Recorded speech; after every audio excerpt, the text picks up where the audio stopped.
a fait l'erreur de mentionner son existence dans son émission. En agissant ainsi, c'était comme s'il lui donnait la confirmation qu'il savait qui elle était. Elle était dépressive, bipolaire et schizophrène. Tout se liguait contre elle et ça a fini par la briser. Elle ne parvenait plus à mener une vie normale. Sa schizophrénie a commencé à évoluer et à entrer dans une nouvelle phase. Ça devenait de plus en plus dangereux, non seulement pour elle, mais aussi pour les autres.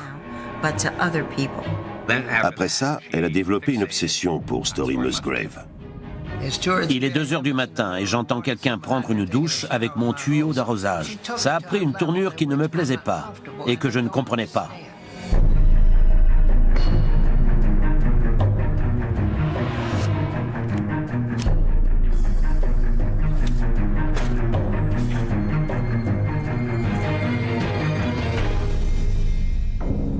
Nous sommes dans le Connecticut en 1993. David Letterman est le roi des émissions de fin de soirée, mais la notoriété qui accompagne un tel succès peut parfois attirer l'attention d'une manière peu enviable. Il devient alors la cible d'une femme instable appelée Margaret Ray. Elle est déterminée à se rapprocher de l'humoriste, et ce par tous les moyens possibles. Elle a assisté à l'un des enregistrements de son émission. Elle était dans le public et lui, il parlait à tous ceux qui étaient présents. Son obsession pour lui vient du fait qu'elle a cru qu'il avait établi un lien. Elle était convaincue qu'il ne parlait qu'à elle. Son délire a pris le dessus. Elle était persuadée d'être mariée à David Letterman. Elle s'était fixé un objectif. Toute sa vie tournait autour du fait d'essayer d'entrer en contact avec lui. C'est devenu une obsession. Elle ne parvenait plus à faire la différence entre la fiction et la réalité. Elle ne pensait qu'à lui. Elle pensait qu'ils formaient un couple. Et elle ne pouvait pas se défaire de cette idée fixe. Elle a commencé à le traquer et à lui envoyer des lettres. Elle a découvert son adresse et elle a décidé de lui rendre visite. Elle a même fini par voler sa voiture, une Porsche, avec laquelle elle a failli basculer dans un ravin. Le plus effrayant, c'est de savoir que quand la police l'a arrêtée, son fils de 3 ans était avec elle dans la voiture. Non seulement elle se mettait elle-même en danger, mais en plus, elle faisait courir des risques à sa famille. Elle s'est fait arrêter à un péage pour n'avoir pas payé la somme demandée. Elle a déclaré qu'elle était Madame Letterman et qu'il s'agissait de leur fils. Elle s'est souvent fait embarquer par la police. Elle allait chez lui, on l'a même retrouvée endormie sur son court de tennis. Elle a pénétré dans sa maison. Il était dans son lit avec sa petite amie. Il a levé les yeux et elle se tenait là, dans l'embrasure de la porte, en train de les regarder.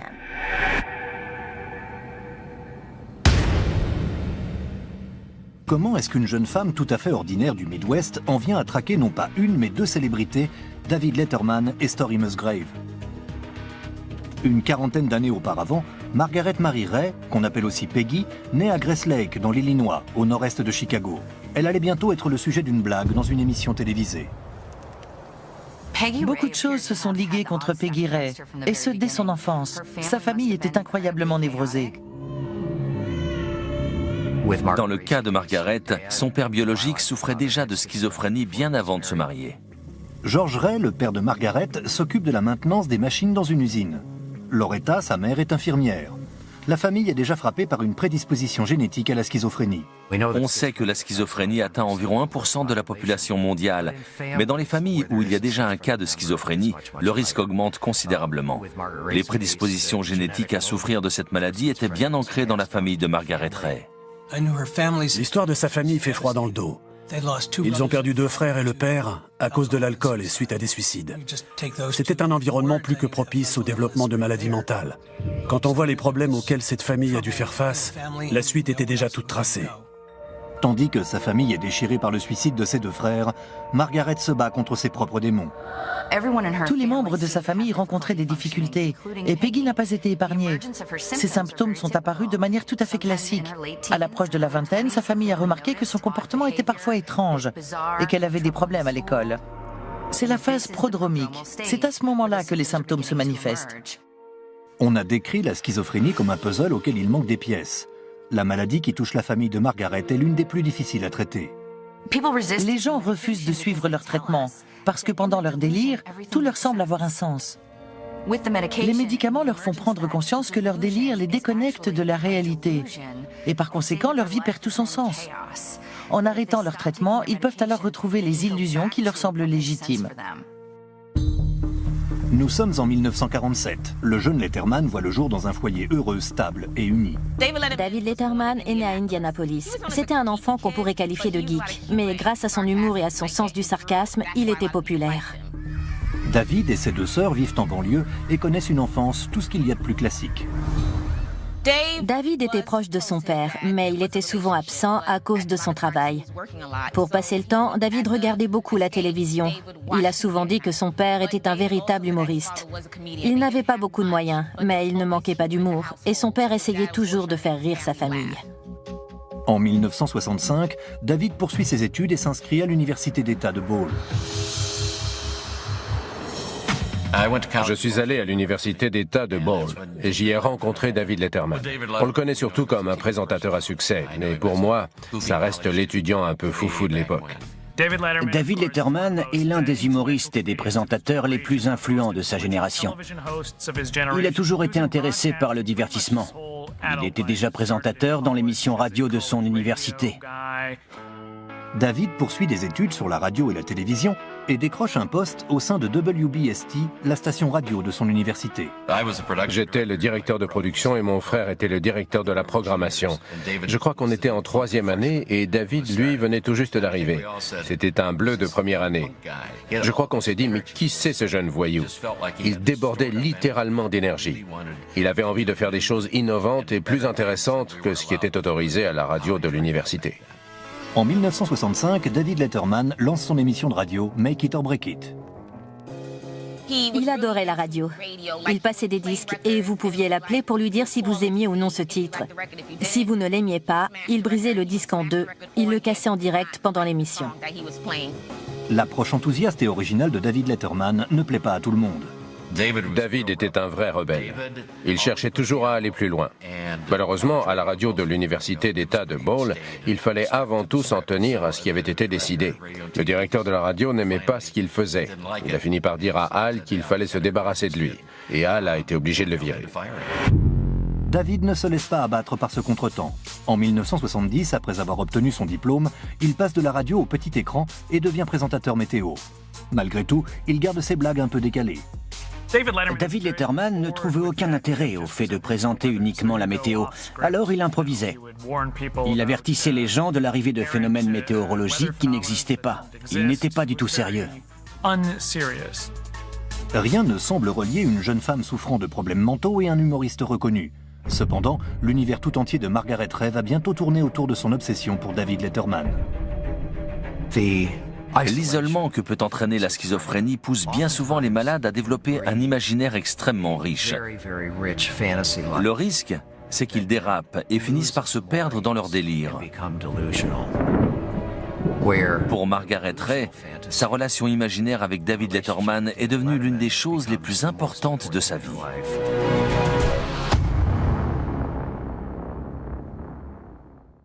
En 1975, David Letterman emménage à Los Angeles et commence à écumer tous les cafés-théâtres de la ville. David Letterman a commencé à se produire au Comedy Store sur le Sunset Strip. À l'époque, c'était le café-théâtre le plus important de Californie, si ce n'est même du monde entier. Il avait toujours eu envie de devenir maître de cérémonie dans l'un de ses clubs. Ce qu'il voulait, c'était être le présentateur. Tous les autres humoristes se demandaient vraiment pourquoi ça l'intéressait. C'était comme un avant-goût de ce qu'il allait devenir. David Letterman commence à se faire un nom grâce à son humour bien particulier. Il est sur le chemin de la célébrité. David Letterman s'est fait connaître dans l'émission de Johnny Carson, pour lequel il a fait quelques remplacements. Les gens se demandaient « C'est qui ce type qui me fait rire ?» Quand David est passé dans l'émission de Johnny Carson, il a d'abord été invité pour y présenter un numéro. Et plus tard, il a été invité à prendre place dans le siège. C'était le signe que le succès était au rendez-vous. Johnny Carson tombe sous le charme de Letterman. Il l'invite en tant qu'humoriste à 22 reprises et il le laisse présenter l'émission à 50 reprises. Il était tellement doué pour présenter le Tonight Show que NBC et Fred Silverman, qui était le responsable de la programmation, se sont dit qu'il pourrait peut-être faire quelque chose de lui et lui confier sa propre émission. En 1980, David Letterman surfe sur le succès que lui a apporté Carson et présente sa propre émission, le David Letterman Show sur NBC. David Letterman a donc fait son apparition à la télévision en restant fidèle à son style et son humour. En 1980, il était considéré comme très étrange, décalé et subversif. Il présentait une émission matinale. Les téléspectateurs n'ont pas su quoi en faire, ça ne leur a pas plu. Ils voulaient des émissions grand public, La Roue de la Fortune ou leur feuilleton habituel. Ils ne voulaient pas voir Andy Kaufman invité à faire tout un tas de choses vraiment bizarres. L'émission est encensée par la critique. David Letterman gagne 2 Emmy Awards. Malheureusement, le taux d'audience n'est pas à la hauteur des attentes. Certaines des plus grandes chaînes ont refusé de diffuser l'émission. Elles préféraient mettre des jeux télévisés à la place, tellement ça ne leur plaisait pas. David se laisse envahir par la peur et le doute, mais il ne reste pas longtemps sur le banc de touche. En 1982, NBC lui fait de nouveau confiance et lui confie les rênes du Late Night with David Letterman. Ils ont revisité le format et modifié un peu le style pour une diffusion en fin de soirée. C'était en 1982 et ça allait avoir une influence énorme sur la comédie des années 80. Ça a influencé toute une génération d'humoristes, comme Norm Macdonald, Jimmy Kimmel ou Conan O'Brien. Ils vous diront tous que David Letterman était leur dieu et que l'émission Late Night with David Letterman, c'était leur église. Tandis que David Letterman gravit les échelons au sein d'Hollywood, Margaret Ray s'enfonce dans les méandres de sa maladie mentale. Tous les enfants de la fratrie étaient atteints de schizophrénie et Margaret Ray n'y a pas échappé. Les premiers signes apparaissent généralement à la fin de l'adolescence ou au début de l'âge adulte. Margaret Ray a commencé à montrer des signes de schizophrénie assez tôt. Ses propres symptômes ont fait leur apparition. Elle s'est mise en retrait, elle a développé un comportement étrange et une manière de penser très embrouillée. En 1972, Margaret abandonne ses études d'infirmière à l'université Marquette. Elle se marie et les 2 époux entament une vie de nomade à travers tout le Midwest.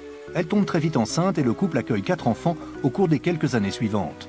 Ils continuent de voyager à travers les États-Unis, mais finissent par se séparer.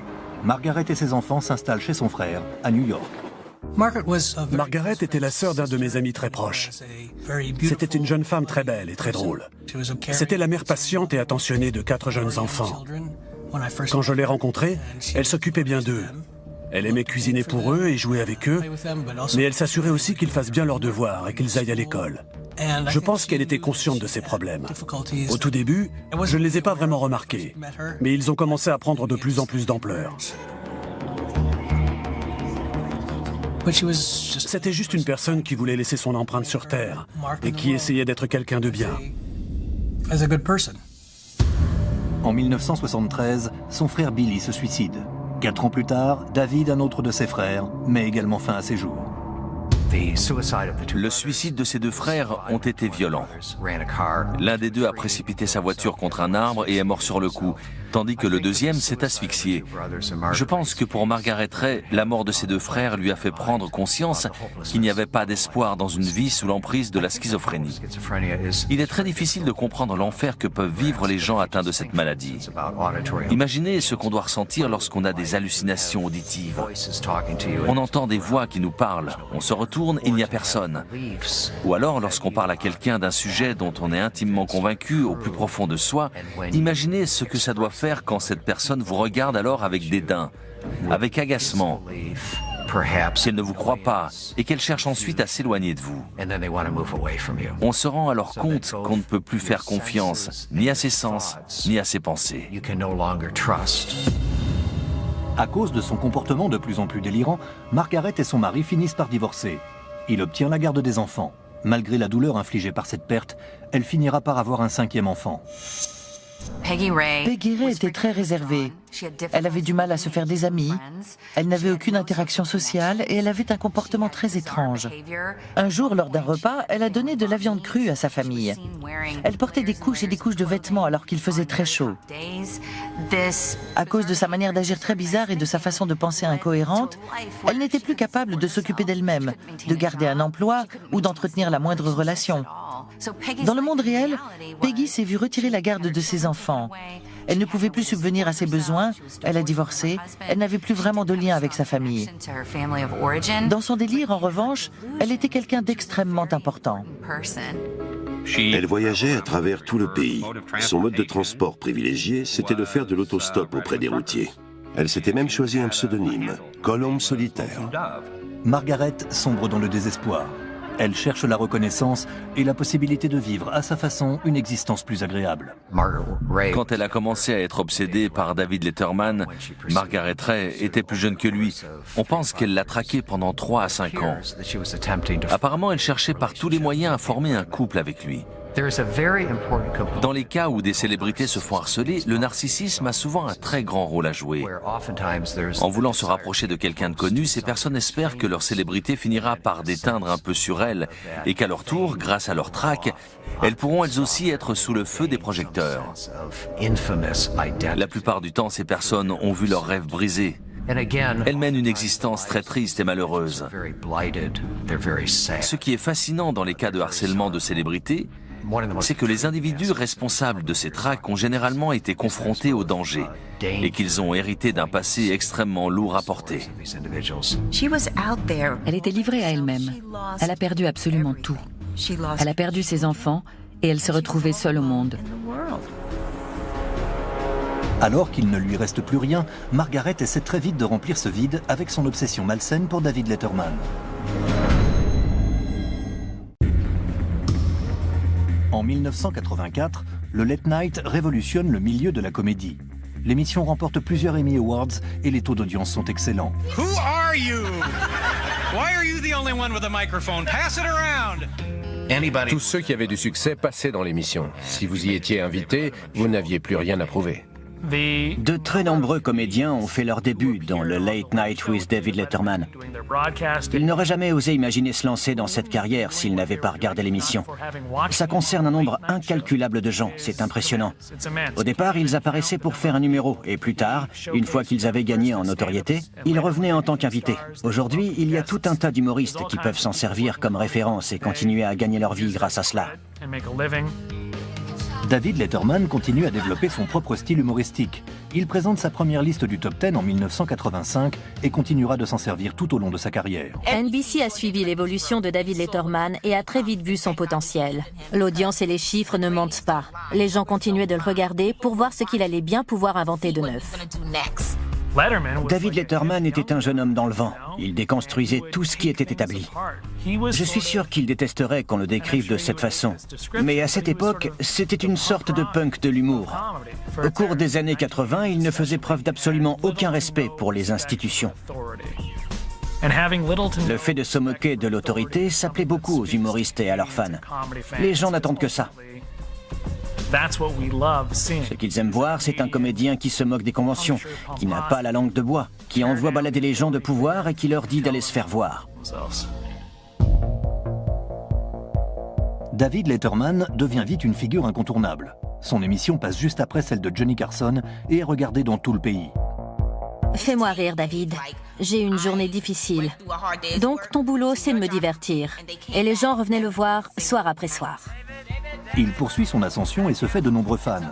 Il va bientôt connaître l'un d'entre eux mieux que les autres. Il s'agit de Margaret Ray, surnommée Peggy.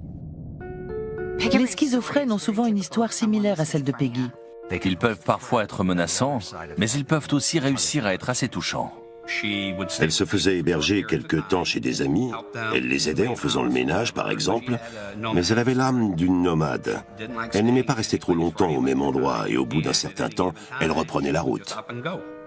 En 1984, Margaret se bat toujours contre la schizophrénie. Elle donne naissance à son 5e enfant, un garçon. Personne ne sait qui est le père. Malgré les ravages que cause sa maladie, Margaret ne cherche pas à se faire soigner et ne prend pas de traitement médical régulier. Il existe de bons traitements et de bons médicaments pour traiter la schizophrénie. Il faut cependant accepter de prendre régulièrement ces médicaments et pouvoir supporter les éventuels effets secondaires. Pour Margaret, on constate que l'approche médicale n'a pas bien fonctionné.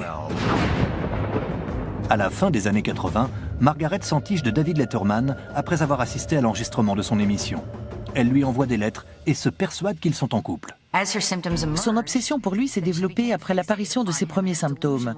Tout son délire était centré autour de lui et elle était persuadée qu'ils avaient rendez-vous tous les deux, chaque soir, comme s'ils avaient formé un lien. Les frontières entre le rêve et la réalité ont commencé à devenir floues. Quand elle est entrée dans la vingtaine, cet homme a fini par devenir sa réalité. Dans son délire, elle était convaincue qu'elle était sa femme. Lorsqu'une personne apparaît régulièrement à la télévision, on sait maintenant qu'elle est plus susceptible que les autres d'attirer l'attention des harceleurs. En mai 1988, son obsession pour David Letterman atteint de nouveaux sommets. Elle parvient à dénicher son adresse dans le Connecticut et vole sa Porsche. Elle est arrêtée près du tunnel Lincoln après avoir omis de payer un péage de 3 $. Elle dit à la police qu'elle est la femme de David Letterman et que le petit garçon de 3 ans qui l'accompagne est leur fils. Le fait de s'imaginer être la femme de David Letterman lui donnait non seulement de l'espoir, mais lui permettait aussi de donner du sens à sa vie. C'est courant chez les personnes psychotiques qui traquent les personnalités publiques. Elles croient qu'ils partagent un lien spécial et elles sont persuadées qu'ils sont tous les deux amoureux l'un de l'autre. Pour elles, cette affection mutuelle est tout ce qu'il y a de plus tangible, alors qu'elle ne l'est pas du tout en réalité. Un an après l'incident de la voiture volée, Margaret laisse son fils chez sa mère et son frère pour qu'ils l'élèvent. Elle est incapable de prendre soin d'elle et d'un jeune enfant. Cette triste déconvenue ne l'empêche pas de continuer à traquer David Letterman. Elle pénètre par 2 fois dans sa maison à quelques jours d'intervalle. Pour David Letterman, les apparitions de Margaret sont plus étranges qu'inquiétantes. Margaret est déclarée inapte à être jugée et elle est condamnée à passer du temps en hôpital psychiatrique.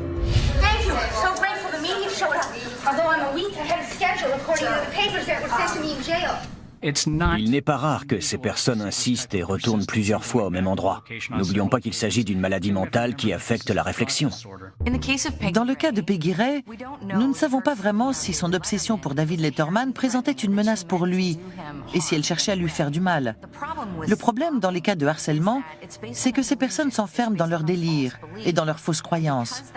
Comme il y a de nombreuses zones de flou, elles seules sont capables de dire quelles sont leurs intentions. Et c'est ce qui les rend dangereuses.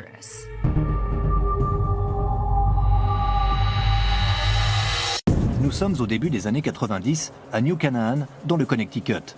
David Letterman fait rire chaque soir des millions de gens avec son émission Late Show with David Letterman. Dans sa vie privée, il essaie de régler le problème que lui cause l'obsession malsaine de Margaret Ray qui le harcèle. On ignore pourquoi Peggy Ray a choisi David Letterman. Peut-être qu'elle appréciait simplement son émission et qu'elle la regardait tous les soirs. Elle a commencé à développer un comportement visant à démontrer son affection pour David Letterman. À ma connaissance, elle n'a jamais proféré de menaces à son encontre et elle n'a jamais eu d'attitude agressive ou hostile envers lui. Au cours des années suivantes, Margaret se rend régulièrement chez David Letterman. On la retrouve sur la propriété ou dans le voisinage plus d'une douzaine de fois. Elle fait plusieurs séjours en prison et en hôpital psychiatrique.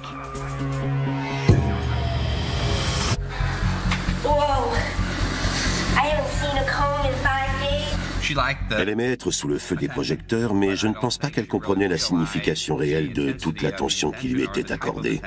Elle était comme un papillon attiré par la lumière et elle a fini par s'y brûler. Ce qui est tragique, c'est que les agissements de Margaret Ray ont beaucoup attiré l'attention des médias.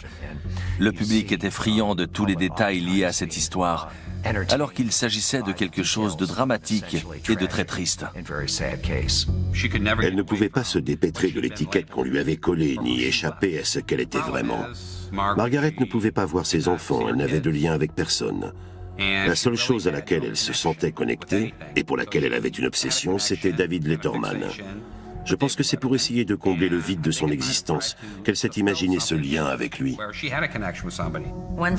Un jour, elle a laissé des cookies et une bouteille d'alcool vide dans son hall d'entrée. Il était au courant de tout ce qui se passait, mais il n'avait pas peur. Il trouvait simplement que son comportement était très étrange. Elle était très maligne et très convaincante. Elle a discuté avec des peintres qui se trouvaient sur la propriété de David Letterman et elle a réussi à leur faire croire qu'elle était sa femme. Elle leur a même demandé de la déposer en ville. Letterman est en pleine tempête médiatique. Johnny Carson vient d'annoncer qu'il prend sa retraite et quitte le Tonight Show. Les spéculations vont bon train. Qui va être choisi pour le remplacer? David ou bien son camarade humoriste Jay Leno? Dès 1980, on disait déjà que David Letterman pourrait remplacer Johnny Carson, alors que ce dernier était en conflit avec la chaîne. Ils savaient qu'ils avaient cet atout caché dans leur manche et qu'ils pourraient faire appel à lui en cas de besoin. David a gardé cette information dans un coin de sa tête, bien avant qu'il ne commence le Late Night with David Letterman. NBC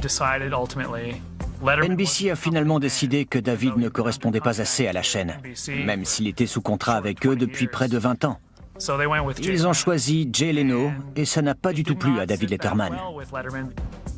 Pour se venger de cet affront, David Letterman fait produire son émission par CBS qu'il a rebaptise alors Late Show with David Letterman. Malgré tout, le harcèlement de Margaret Ray ne quitte jamais tout à fait ses pensées.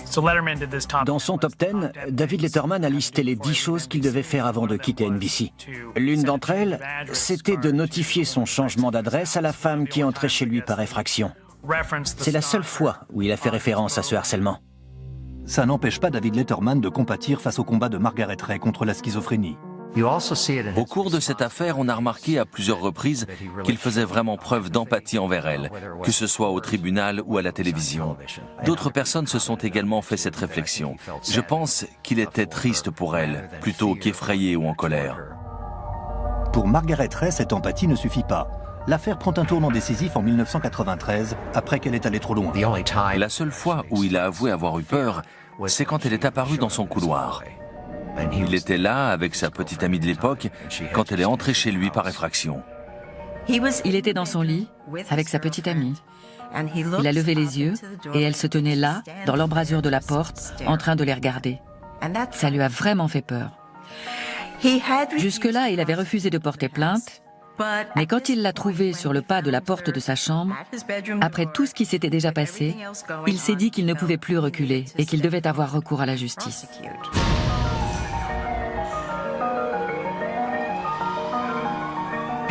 Les gens avaient peur d'elle, ce qui pouvait se comprendre. Quand quelqu'un entre chez vous sans arrêt, qu'il envahit votre espace et que vous ne pouvez pas vous en débarrasser, c'est dur de savoir ce qu'il a l'intention de faire. En raison du harcèlement continu de Margaret Ray, l'État du Connecticut fait entrer en vigueur des lois anti-harcèlement en 1993. Suite à son comportement et à la reconnaissance de l'existence de ces harceleurs, le Connecticut a décidé d'instaurer des lois anti-harcèlement. Margaret passe près de 10 mois en prison et plus d'1 an dans un institut psychiatrique. Ce difficile rappel à la réalité lui permet de tourner la page et de se détacher de David Letterman. À leur sortie de détention, les harceleurs ont tendance à reprendre leurs anciennes habitudes et à se focaliser sur les mêmes victimes. Ce qui est fascinant dans cette affaire, c'est qu'elle a alors développé une obsession pour quelqu'un de complètement différent. Le système judiciaire lui a fait comprendre qu'elle ne pouvait plus s'en prendre à David Letterman. D'une certaine manière, elle a intégré cette information dans son délire, et elle l'a compris. Mais par contre, elle s'est tournée vers une autre personne au rang social assez élevé. Je pense que ce besoin est dicté par un narcissisme pathologique.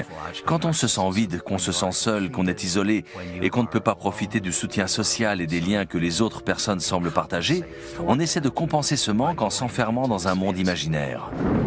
En 1994, peu après le dernier séjour en prison de Margaret Ray, l'astronaute Story Musgrave retient l'attention du pays tout entier pour avoir réparé le télescope Hubble. À la NASA, il est reconnu pour son expérience et ses nombreux voyages dans l'espace. J'ai participé au premier vol de la navette Challenger et j'ai effectué la première sortie extravéhiculaire. Pourquoi? Parce que c'était mon métier. Story Musgrave commence à recevoir une série de lettres des plus étranges.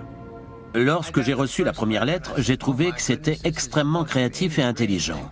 Cette lettre était très extravagante et je ne savais pas qui me l'avait envoyée, elle n'était pas signée. Mais j'ai trouvé que c'était écrit de manière très intelligente, avec génie. Alors, comme c'était une belle œuvre, je l'ai gardée. Puis, d'autres lettres sont arrivées, qui étaient toutes de la même qualité extraordinaire. Elle lui a envoyé des cartes et des lettres et puis elle a fini par se présenter au centre spatial Johnson en disant qu'elle était journaliste et qu'elle travaillait pour le journal d'une université. Margaret Ray tente de se rapprocher de Story et se fait passer pour une journaliste afin d'organiser un entretien avec lui. Au cours de l'interview, Story Musgrave ne réalise pas que la femme qui est assise en face de lui est aussi celle qui lui envoie toutes ses lettres et ses dessins. J'ai tout de suite pensé qu'elle avait fait de la route, qu'elle avait fait de l'autostop et qu'elle avait même peut-être dormi dans l'herbe. Mis à part ça, c'était vraiment merveilleux de discuter avec elle. Elle ne voulait pas me soutirer des informations, elle voulait juste parler avec moi. C'était très agréable. Story reste perplexe face à cette interview très étrange d'une femme qui n'est visiblement pas journaliste. Que fait-elle ici? Que peut-elle bien lui vouloir? Une fois l'entretien passé, quelque temps plus tard, j'ai reçu une lettre de sa part, qui était signée cette fois-ci. C'est à ce moment-là que c'est devenu très clair. Toutes les lettres que j'avais reçues par le passé avaient été envoyées par cette jeune femme. Il n'y avait plus de doute, ça sautait aux yeux. Elle découpait des articles dans les magazines, elle allumait des bougies et lui avait consacré un petit hôtel là où elle habitait. Margaret commençait à reproduire les mêmes mécanismes que pour David Letterman. On ne peut pas s'attendre à ce qu'une personne atteinte d'une maladie mentale se comporte normalement. Je pense qu'elle est arrivée au bout de son chemin, voilà tout.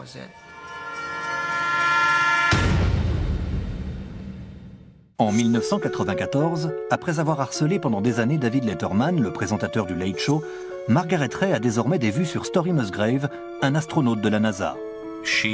Elle l'a vu passer au journal télévisé lorsqu'il était en orbite dans la station spatiale afin de réparer le télescope Hubble.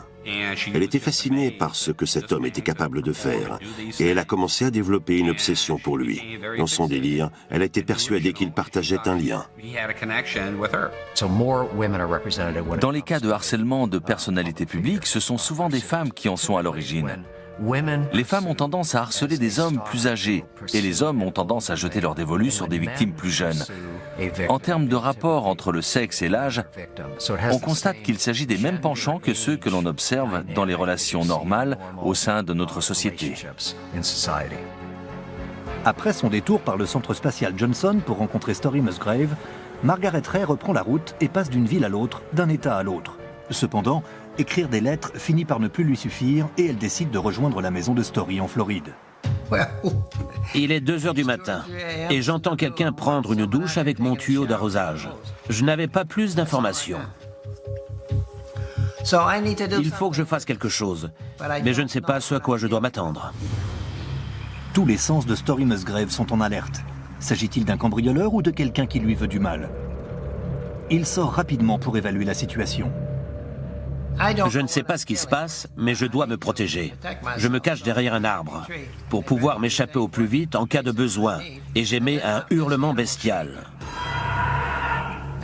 Et hurler, je sais faire.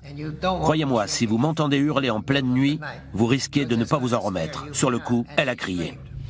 Story repense à l'interview étrange du centre spatial Johnson. Il réalise alors que la femme qui prend une douche avec son tuyau d'arrosage est la même que celle qui s'est fait passer pour une journaliste afin de l'approcher. Dès qu'elle a crié, j'ai compris qu'il s'agissait de Margaret Ray. Si elle s'était avancée et qu'elle m'avait dit « Story, je suis désolé de vous avoir dérangé en pleine nuit, je vais m'en aller », je pense que ce ne serait pas allé plus loin. Mais ça a pris une ampleur qui ne me plaisait pas et que je ne comprenais pas. Il est 3 heures du matin, vous n'étiez pas invité et j'ignore ce qui va se passer. Je ne sais pas comment réagir face à la situation. J'ai appelé la police. Je n'avais pas le choix. Après ça, je n'ai jamais revu Margaret.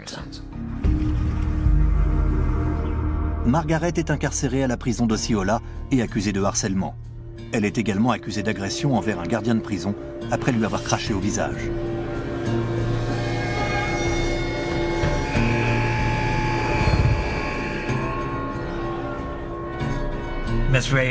Pendant son transfert vers le tribunal pour assister à son audience, suite aux accusations de harcèlement, Mademoiselle Ray a craché au visage d'un des gardiens et a donc été également accusée d'agression envers les forces de l'ordre.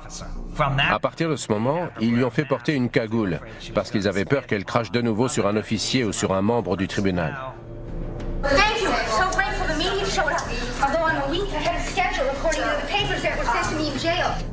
Elle a passé près d'1 année dans la prison d'Osceola. Pendant son séjour, les gardiens de prison parvenaient toujours à la provoquer pour la mettre en colère. Ils appuyaient toujours là où c'était sensible, ce qui fait qu'elle a fini par cracher dans l'œil d'un des gardiens.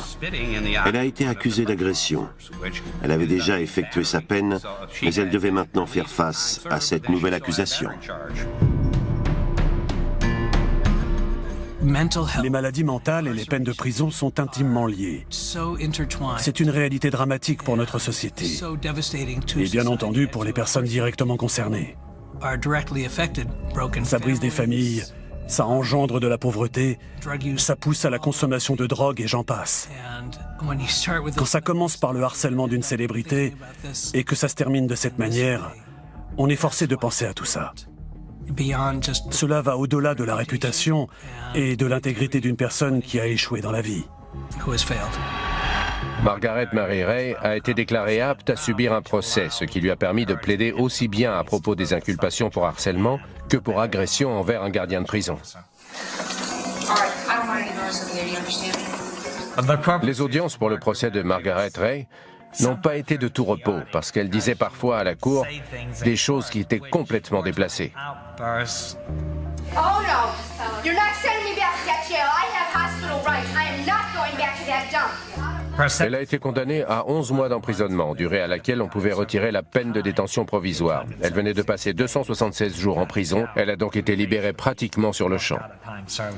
Lors de son séjour en prison, Margaret se lie avec une jeune femme qui sera l'une des dernières à recevoir de ses nouvelles. Ma petite amie avait été incarcérée pour non-paiement de pension alimentaire. Elle traversait une passe très difficile. Elle ne supportait pas d'être en prison. Et Margaret s'est rapprochée d'elle. Elle ne la connaissait ni d'Ève ni d'Adam, mais elle lui a apporté un soutien moral. Elles sont devenues amies et elle l'a vraiment aidée à traverser cette épreuve. Lorsque Margaret a été relâchée du centre correctionnel, elle n'avait nulle part où aller. Le problème était que peu de choix s'offraient à elle.